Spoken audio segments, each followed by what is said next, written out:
नमस्कार साथियों, हम वीडियो की शुरुआत एक सवाल से करेंगे कि आपको यूपीएससी और आईआईटी जेईई दोनों परीक्षाओं में से कठिन कौन-सी लगती है? अब आप कमेंट करके बता दीजिए कि आपको कौन-सी लगती है। अब ये बहस क्यों छिड़ी है क्योंकि अभी हमारे आनंद महिंद्रा जी हैं, उन्होंने एक्स.कॉम है उन्होंने ट्वीट करके बताया है कि जो विश्व की 10 सबसे टफ एग्जाम होती है, उनमें से जो रैंकिंग निकल के आई है, जो आईआईटी जेईई की दूसरे नंबर पे है और जो यूपीएससी की है वह विश्व में तीसरे नंबर पे है। तो आनंद महिंद्रा जी का ये कहना है, उन्होंने ट्वीट में ये बताया है कि जो ये यूपीएससी है ना, वह आईआईटी से ज़्यादा कठिन है। मतलब यूपीएससी सबसे कठिन परीक्षा है और आईआईटी से भी कठिन परीक्षा है। यही आनंद महिंद्रा जी की कहना है। अब देखो विश्व में 10 सबसे कठिन परीक्षा होती है ना, उसमें फर्स्ट नंबर पर चाइना की होती है, उसका नाम है गाओकाओ एग्जाम है। दूसरे नंबर पर इंडिया की आती है आईआईटी जेईई है। तीसरे नंबर पर भी इंडिया की आती है जो यूपीएससी है। चौथे नंबर पर इंग्लैंड की आती है। पांचवें पर यूएस कनाडा की आती है। छठे नंबर पर भी यूएस कनाडा की आती है। जीआरई आती है और सीआरई आती है दोनों की। फिर सातवें नंबर पर भी यूएस की आती है सीसीआईई। और आठवें नंबर पर फिर हमारी इंडिया की आ जाती है जो गेट एग्जाम लगती है। और 9वें नंबर पर भी फिर यूएस की, 10वें नंबर पर भी यूएस की आती है। तो इस प्रकार से जो लिस्ट आई है ना, वह दुनिया के सबसे कठिन एग्जाम 10 एग्जाम, उसमें हमारी भारत भाषा की 3 परीक्षा है और तीनों ही सबसे कठिन है। यूपीएससी है जो तीसरे नंबर पे है, आईआईटी दूसरे नंबर पे और गेट 8वें नंबर पे है। जो मतलब ये बहस छिड़ गई है। आनंद महिंद्रा जी का ये कहना है, उन्होंने फील्ड बैक लेके ये बताया कि जो यूपीएससी है ना, वह कठिन है आईआईटी से। और उन्होंने काफी फील्ड बैक भी लिया है और कई लोगों से बातचीत भी की है। तो इस प्रकार से यूपीएससी उनको कठिन लगती है। तो वह एक एक्स.कॉम पर अपने विचार व्यक्त किया और विचार व्यक्त करते ही लोगों के रिएक्शन आने लग गए। रिएक्शन आते ही ये न्यूज बन गई, भाई आईआईटी आनंद महिंद्रा जैसे क्यों बोल रहे, यूपीएससी को कठिन क्यों बता रहे आईआईटी। तो उन्होंने कई कारण दिया। जो अभी अबार मनोज कुमार शर्मा की एक मूवी आई थी, 12th फेल आई थी, तो उसके बारे में बताया कि जो संघर्ष है, जिस प्रकार से मनोज कुमार ने संघर्ष किया है और किस प्रकार से यूपीएससी क्लियर करनी पड़ती है, कितनी कठिनाई आती है। वह तो एक उसके पास पैसे नहीं थे मनोज कुमार शर्मा के, तो वह स्ट्रगल बताया गया उसको। और वैसे भी जैसे हम एग्जाम की गिनती में देखें ना, टफेस्ट की में तो यूपीएससी टफ आती है, ऐसे आनंद महिंद्रा जी का कहना है। उन्होंने मतलब सबसे कठिन यूपीएससी को बताया कि यूपीएससी सभी विषयों की, मतलब जितनी भी परीक्षाएं ना इंडिया में, उन सबकी जर्नी है। तो इस प्रकार से ये बता रहे आनंद महिंद्रा जी, भाई आप लगातार कोशिश कर रहे हैं कि यूपीएससी ही कठिन है। अब उनको क्यों लगता है ऐसे, क्योंकि जो आईआईटी में, उन्हें आईआईटी जो लोग हैं, बच्चे हैं, उनसे बात की है और उन्होंने बताया है कि जो आईआईटी पास कर लिया था, उन्होंने भी जो यूपीएससी के एग्जाम दिया तो कहीं तो क्लियर नहीं कर पाए। किसी ने फर्स्ट अटेम्प्ट में किया, किसी ने सेकंड में, किसी ने थर्ड में और किसी का हुआ ही नहीं।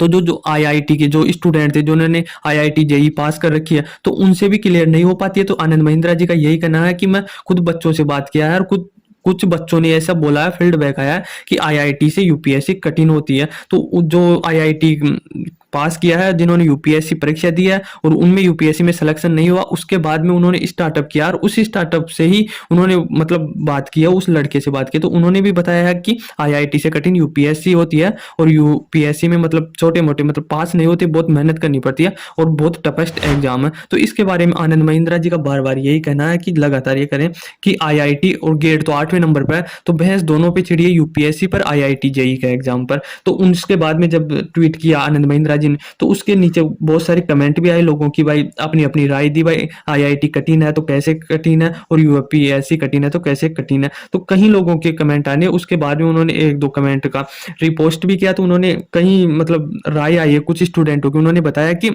हमने फर्स्ट अटेम्प्ट में ही आईआईटी क्लियर कर ली थी, पर किसी का यूपीएससी में सेकंड अटेम्प्ट में हो रहा है, किसी का थर्ड में हो रहा है और किसी का हो ही नहीं रहा है। तो इस प्रकार से आईआईटी तो क्लियर कर लेते हैं लोग, पर यूपीएससी हर कोई पास नहीं कर पाता है। और कोई पास कर पाता, मतलब आप देख लो पूरे इंडिया में मतलब 5000 से ज्यादा 1001 सीट होती है यूपीएससी की। तो इस प्रकार से यूपीएससी कठिन है, आनंद महिंद्रा जी का कहना है। अब देखो इन दोनों का ही एक बात बताऊं क्या, कठिन दोनों ही, आप कोई सी परीक्षा दे लो, सरल कोई नहीं है।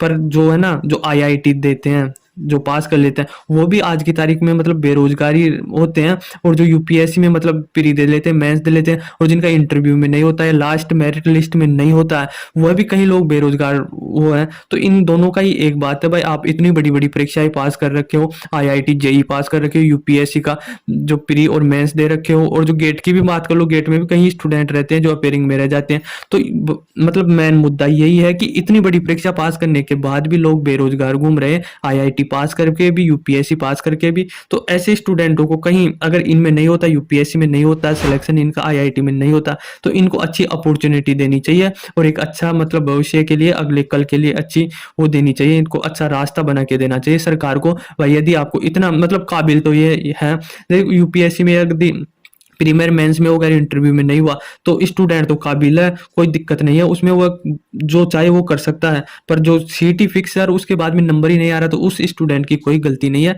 तो जो इनके बेरोजगार रह रहे हैं उनके ऊपर बहस होनी चाहिए, उनके ऊपर बातचीत होनी चाहिए। यह नहीं कि कौन सी परीक्षाएं ज्यादा टफ है, यूपीएससी है या आईटीआई है, दोनों में कंपैरिजन नहीं होना चाहिए। कंपैरिजन होना चाहिए भाई दोनों परीक्षाएं इतने पास जाकर जो लोग बेरोजगार रह जाते हैं उनके बारे में बात करनी चाहिए, उनके बारे में बहस करनी चाहिए। तो आप कमेंट करके बता सकते हो आपकी राय कि यूपीएससी और आईआईटी में कौन सी कठिन है और किस प्रकार से आप इसको लेते हो, देखते हो। क्योंकि जो आईटीआई की परीक्षा देता है वो भी तपता है, वो भी मेहनत करता है, जो यूपीएससी की देता है। दोनों ही मेरे हिसाब से तो मतलब दोनों ही टफ है और दोनों ही बहुत कठिन है। जो पास करता है उसी को पता रहता है कमेंट, और उससे कुछ नहीं होता। पर आनंद महिंद्रा जी का भी एक मतलब ओपिनियन था, उन्होंने दिया, तो आपके समझ में आया होगा। गलत तरीके से मत लेना आनंद महिंद्रा जी को भी। तो आई होप आपको समझ में आया होगा। धन्यवाद।